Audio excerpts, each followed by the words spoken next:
Hi readers. Today I'd like to review with you some of the reasons the authors choose to write. It's also known as the author's purpose. Typically, there are 3 reasons that authors choose to write a story. It can be one of these reasons, or it can be a combination of a few. So the first reason they might write a story is to persuade, okay?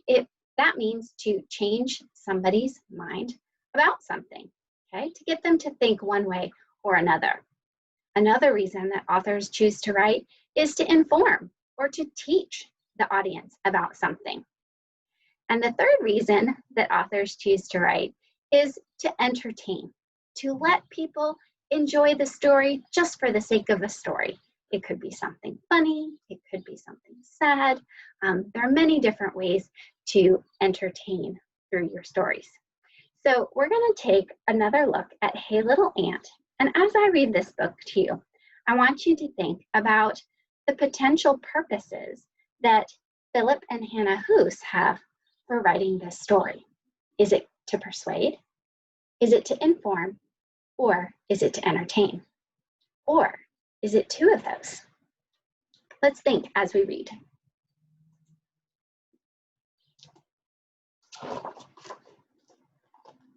Hey Little Ant, written by Philip and Hannah Hoose, illustrated by Debbie Tilley. Kid. Hey little ant, down in the crack. Can you hear me? Can you talk back? See my shoe? Can you see that? Well now, it's gonna squish you flat.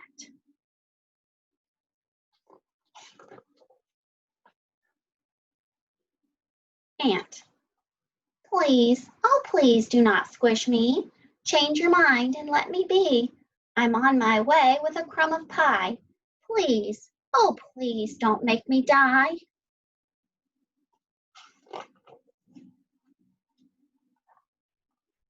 Kid. Anyone knows that ants can't feel. You're so tiny, you don't look real. I'm so big, and you're so small. I don't think it'll hurt at all.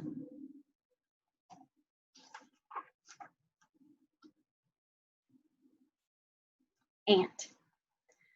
But you're a giant, and giants can't know how it feels to be an ant. Come down close, I think you'll see that you are very much like me.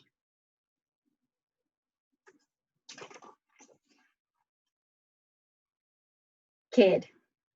Are you crazy? Me like you? I have a home and a family too. You're just a speck that runs around. No one would care if my foot came down.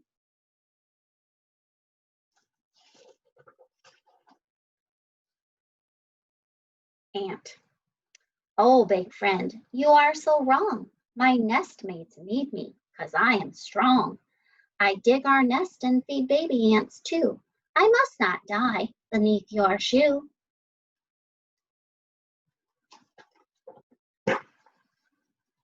Kid.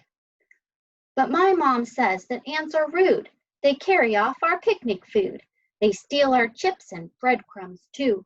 It's good if I squish a crook like you.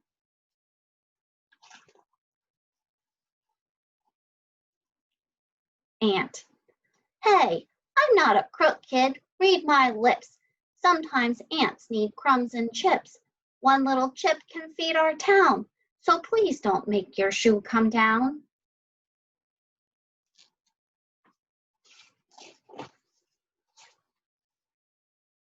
Kid.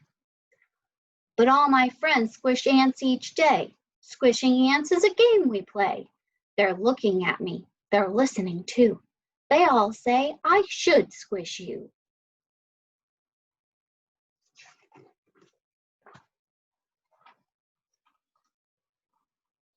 Ant. I can see you're big and strong. Decide for yourself what's right and wrong.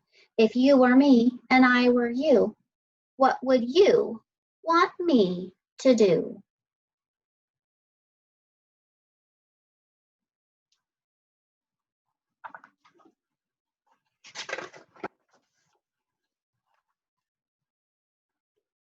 Should the ant get squished?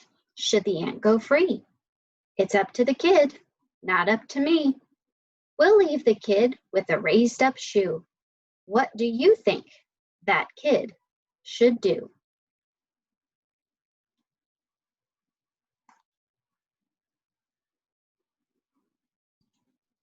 All right, writers, let's think of some of the past books that we've read and the author's purpose for those. Think back to the very beginning of our distance learning when we heard the Easter Bunny's assistant, right? That was kind of a silly story. And who was the author of that? I forget her name. I'll have to go look it back up again. The author of Easter Bunny's assistant probably wrote that book most likely to entertain us, right? So that we could enjoy it and find it a little bit silly and have some of the speech bubbles and see the friendship between Skunk and the rabbit, right? Well, we also read, after the Easter Bunny's assistant, we also read Chickens Aren't the Only Ones. And we could say that Ruth Heller maybe wrote that book to teach us something, right? To teach us about oviparous animals, that chickens and birds aren't the only animals that lay eggs. And this author, these authors, Philip and Hannah Hoos, I don't know. It was pretty entertaining. Did it teach us something? Did it teach us about kids or insects? Not really, but remember, an author might have the purpose of trying to persuade the audience of something, maybe to change their thinking or change their mind about what they believe about a character or a situation. So when you are in Seesaw today, you're going to find activity 7.4, HLA, Author's Purpose, okay? You're going to click Add Response and find your name and icon. On this page, I'd like for you to use the pencil and or the text tool to draw a sketch and write a little bit about why you think the authors chose to write, "Hey, little ant." What do you think they want us to think about? I think I might write on my own paper today. So I really had to do some thinking about the author's purpose, right? Why did they write this book and what did they want us to think about, okay? I think because they ended the story without the ant being squished, I think that they believe the ant is just as important as the kid. They kind of showed us that when the kid was saying, but I have a family and a home to live in. But then the ant came back with that he has a family, that he has a place to live and he has responsibilities to dig their home and to feed the baby ants. Macy. Sorry about that. So I'm going to draw a picture of that part in the story that I remember where the boy was about to step on the ant, but he didn't. I'm also going to draw a line below that horizon line so that I can put my drawing here and my writing below. If you're responding on Seesaw, you have a drawing box and a writing box to keep them a little bit separated. So I know an ant has 3 sections to their body.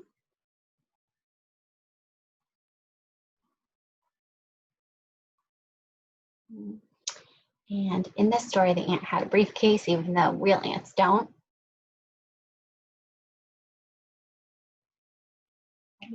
Okay, and I'm going to try to draw in that zoomed in picture of the boy's shoe.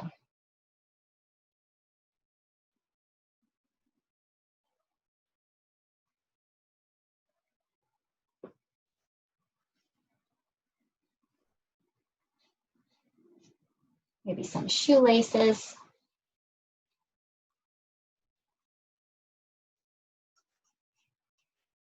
Okay. And to show that I think that the authors want to convince us not to step on the ant, I'm going to use my red marker, and I'm going to draw a big X over this shoe. Because I think the authors want to persuade us not to hurt little creatures, and that we're all important.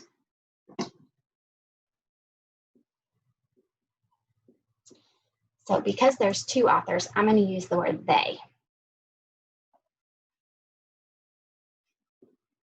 They want, let me pause for a second. All right, the mailman was coming, so I knew that Macy was going to bark it out here. So where were we? All right, the authors want us to know that every living thing is important. They want us to, snap word, know. This is a word that I've seen before, and it's actually got the silent K at the beginning of the word know. It's not like the word no, it's like the word know. K-N-O. They want us to know that, as that diagram, that every living, it's got the ing ending. They want us to know that every living thing, I'm going to put the digraph th, ing, and the ing together. Let's see. Ing is important.